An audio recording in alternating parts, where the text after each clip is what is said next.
And thank you very, very much. And is the Schwartz family here? Anyone from the, as they say in part of my city, your family done good. Long, long time, isn't it? God love you. Well, thank you. Thank you for taking the time to be here. I really do appreciate it. Today, unfortunately, America is going to have to speak to this quickly. Going to reach a tragic milestone. 200,000 deaths recorded as of today because of the coronavirus. 200,000 deaths all across this nation. And it means there are empty chairs and dining room tables and kitchen tables that weeks and months ago were filled with a loved one, a mom, a dad, a brother, a sister. In many cases, the pain was made a lot worse because, and I've had people tell me this, and close friends of the family tell me, because they were unable to visit their elderly parent or grandparent in a nursing home just before they passed away. Don't know how many stories I've heard about from the nurses saying they held up a cell phone to the patient on a ventilator in the bed about to pass, Mr. Mayor. And that's all they could speak to. And so, the fact that people weren't able to hold funeral services where family and friends could pray together, remember the loved ones they lost, and place them as they place them in the hands of God. And so many of the rituals we have come to help us cope with pain and loss, to help us honor the lives of those we've loved, to help us come to closure, just aren't available in the middle of this pandemic. What worries me now is we've been living with this pandemic for so long, I worry we're risking becoming numb to the toll that is taken on us and our country and communities like this. We can't let that happen. We can't lose the ability to feel the sorrow and the loss and the anger for so many lives lost. We can't let the numbers become statistics, a background noise, just a blur that we see in the nightly news. 200 moms, dads, sons, daughters, grandparents, uncles, aunts, friends, co-workers who are no longer with us. And so many of them didn't have to lose their lives to this virus. Quite frankly, if only the president had acted sooner. Back in May, Columbia University released a study that said that if the president had acted just 1 week sooner, we would have saved 36,000 lives.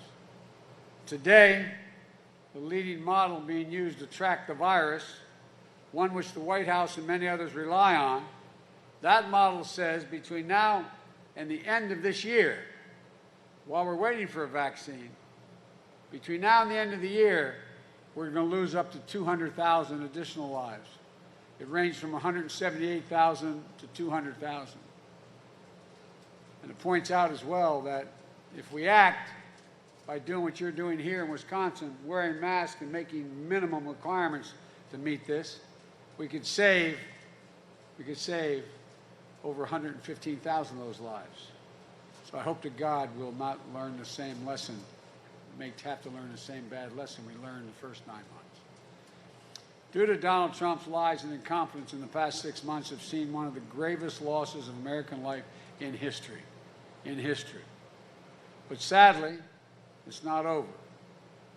As awful as the past 180 days have been, the next 90 days could be twice as bad. Just pause and think about it. We could be looking at, as I said, between 178 and 200,000 lives lost, and all the president does is deliberately change the subject, which is especially infuriating. Once again, we're being told that we can save lives. This time, as many as I said, 110,000 lives. If we just take simple steps, chief among them wearing masks, and still the president refuses.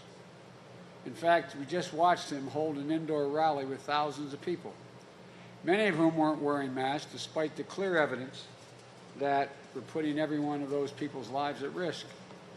The president knew of these dangers back in February, and he hid it from the American people. You can actually hear his own voice recorded by Bob Woodward's interview with him. saying that he understood how bad it was. We hear him privately saying this is a deadly virus, far more deadly than any flu. But that's not what he was saying to us publicly. Publicly, he told us that it was just like the flu, and it would disappear in the warm weather like a miracle. It was all a lie. He knew it. And what's his explanation?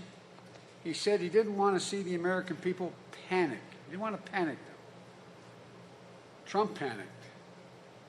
The virus was too big for him. All his life, Donald Trump has been bailed out of any problem he faced.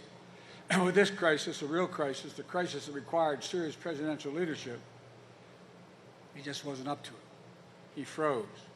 He failed to act. He panicked. And America's paid the worst price of any nation in the world. Still, it's important to understand what Donald Trump was saying. And by the way, the American people don't panic. We don't panic.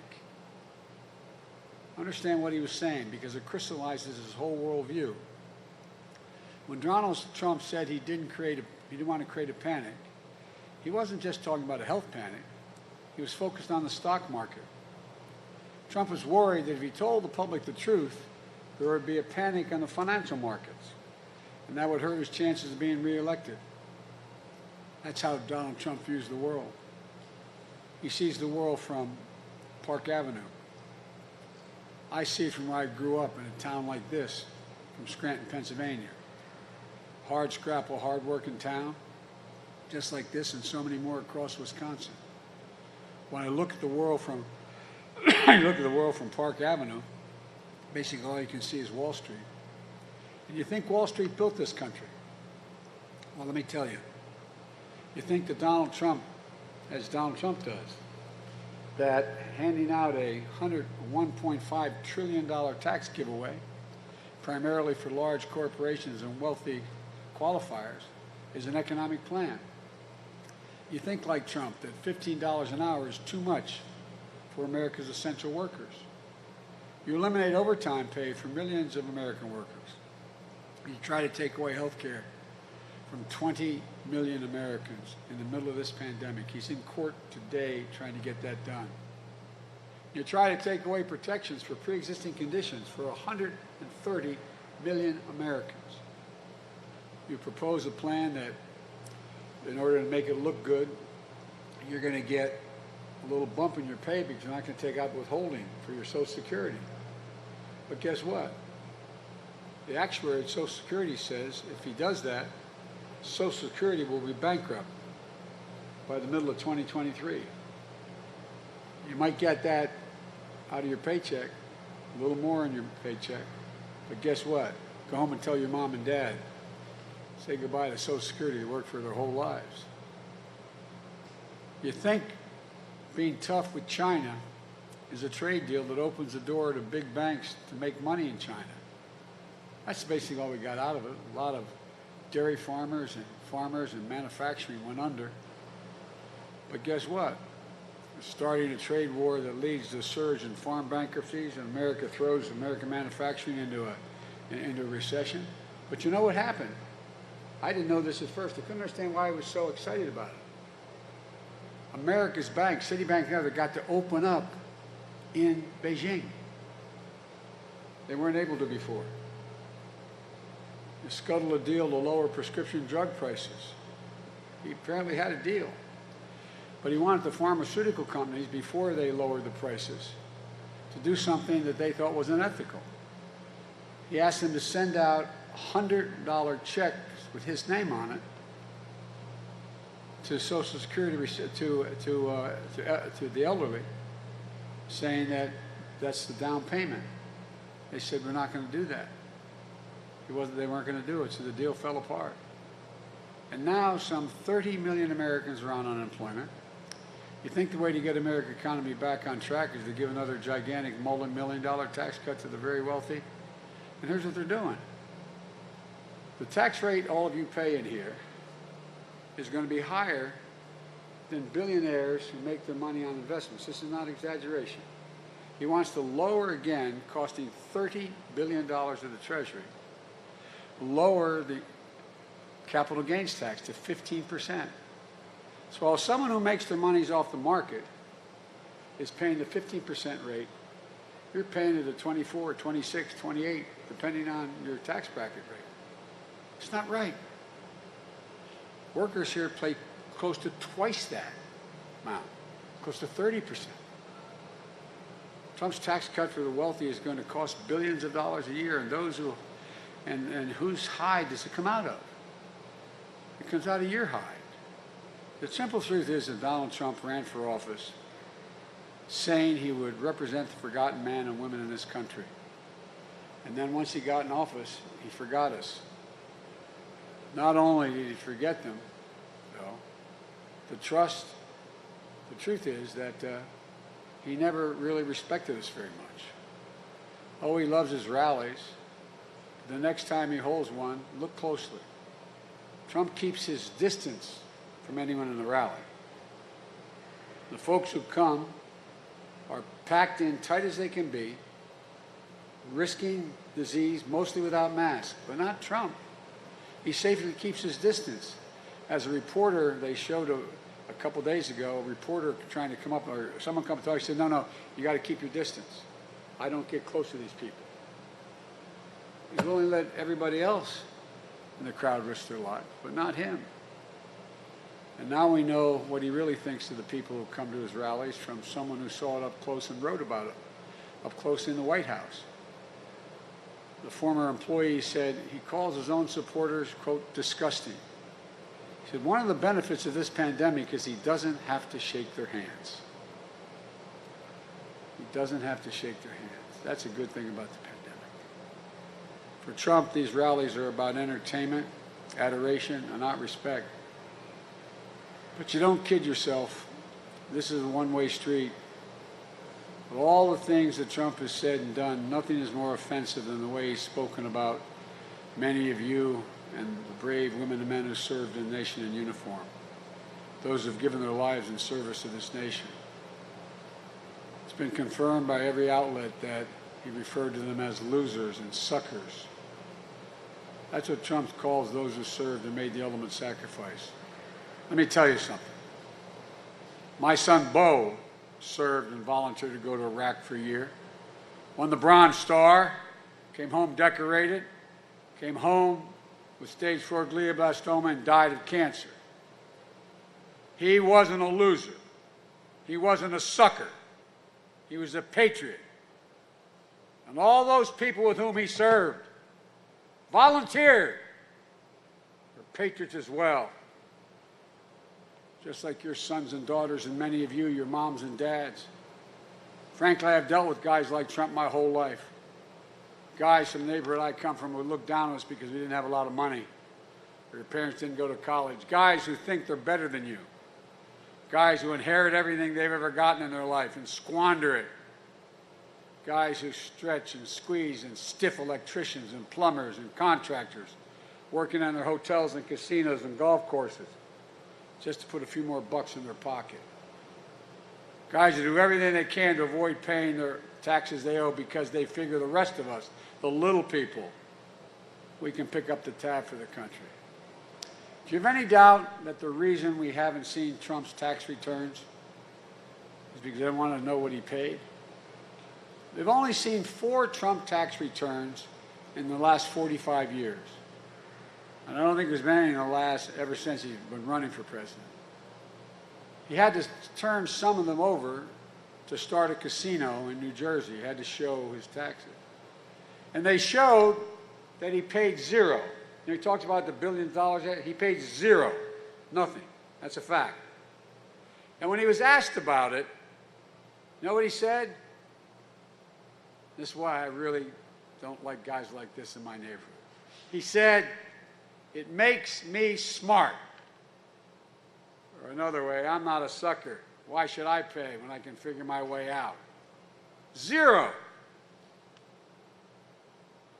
Wall Street's a long way from Scranton, Pennsylvania, and here, but you get to see the world a little more clearly there.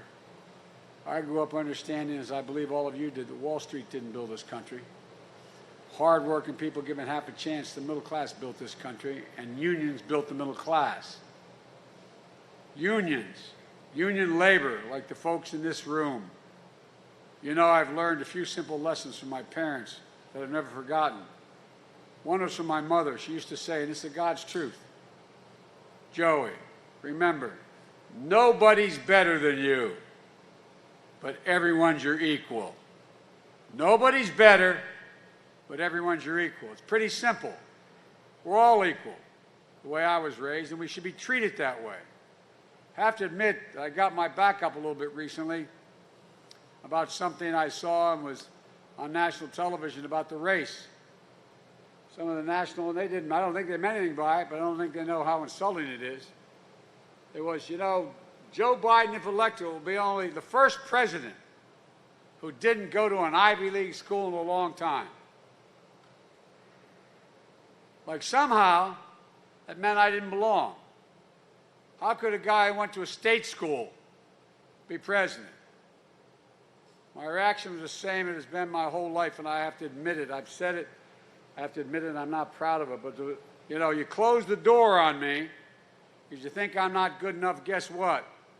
Like all you guys, I'm going to bust down that door. My guess is a lot of you feel the same way about a lot of slights you've had because of our standing, quote unquote.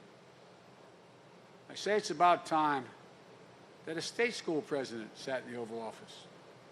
Because you know what? If I'm sitting there, you're going to be sitting there too. Another lesson I learned from my dad, and my family heard this all the time. My dad lost a job when Cole died up in Scranton. We had to move.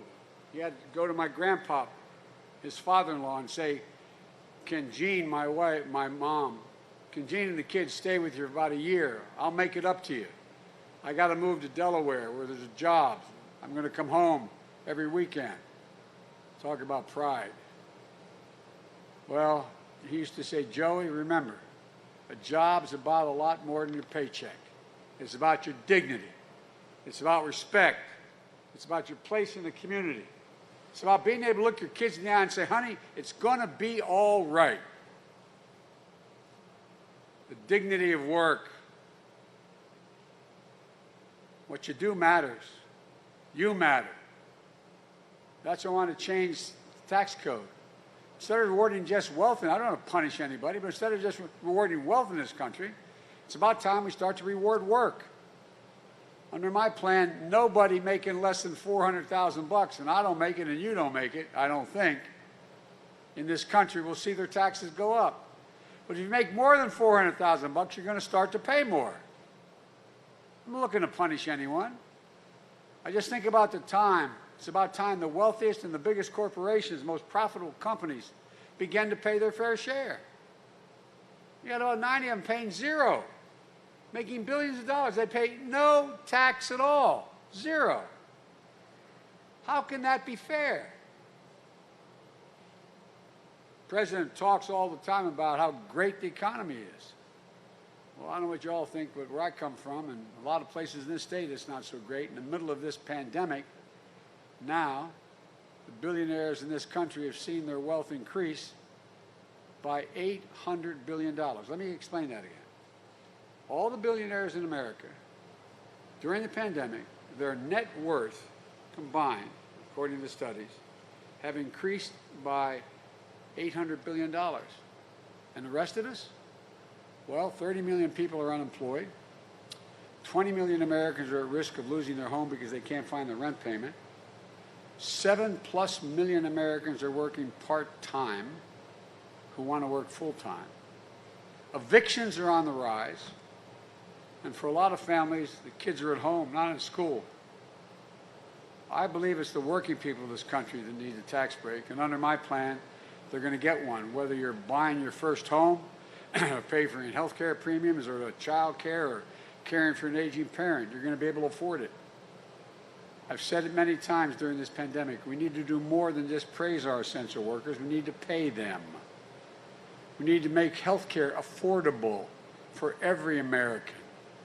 My plan will lower prescription drug costs by 60%. It's going to make sure we keep protections for pre-existing conditions that Obama and I put in place and make it a lot more affordable to have that health care. We need to empower labor unions in this country. The Fair Labor Standards Act didn't say back in the 30s you can't have labor unions. It said we should promote labor unions. That's what it said. And I will. And one more thing. Under my Build Back Better plan, we're not only going to build infrastructure we need in this country with union workers and prevailing wage, we're going to do something else. We're going to rebuild manufacturing in this country. And we'll do it by enforcing a real Buy American plan.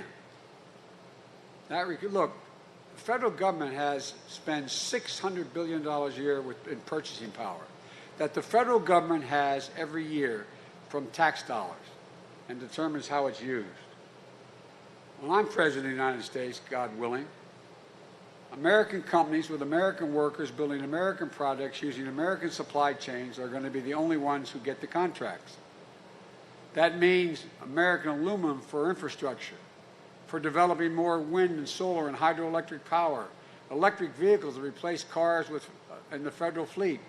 We have one of the largest fleets in the world, the federal government. They're going to shift them all to electric vehicles. And guess what? That means you're going to be providing much more lighter frames, more aluminum for automobiles that already, if they're aluminum built, they can reduce by 15%, even with a combustion engine. 1.5 million new affordable homes and housing. We're going to build, and this is going to require a lot of work and increased work at home. We're going to make sure that we transfer 40 million buildings around America to make them weather resistant, so that you change the windows, the doors, the walls, the whole range.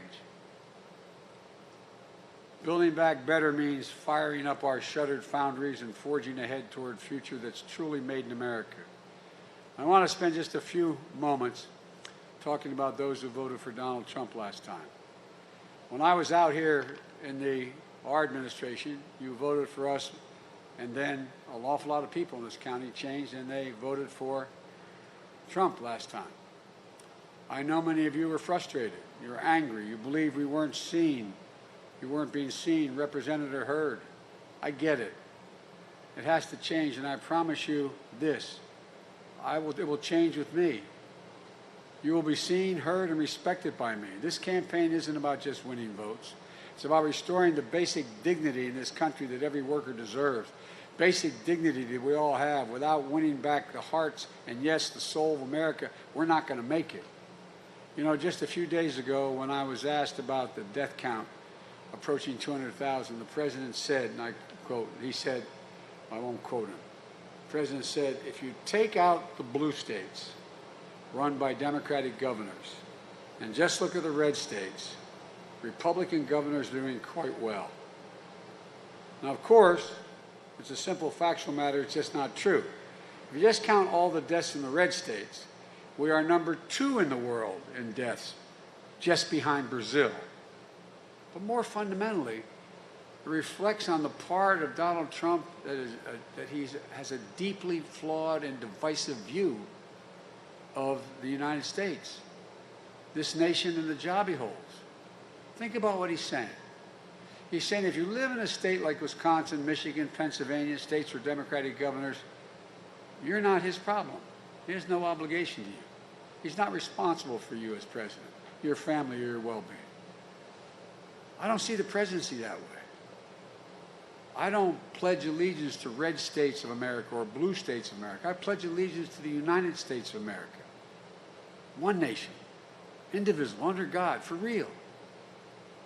I'm running as a proud Democrat, but I'm not going to govern as a Democratic president. I'm going to govern as president. I get criticized for saying that sometimes from some in my party, but that's not what I'm going to do. I'm going to fight as hard for those who supported me as those who did not support me.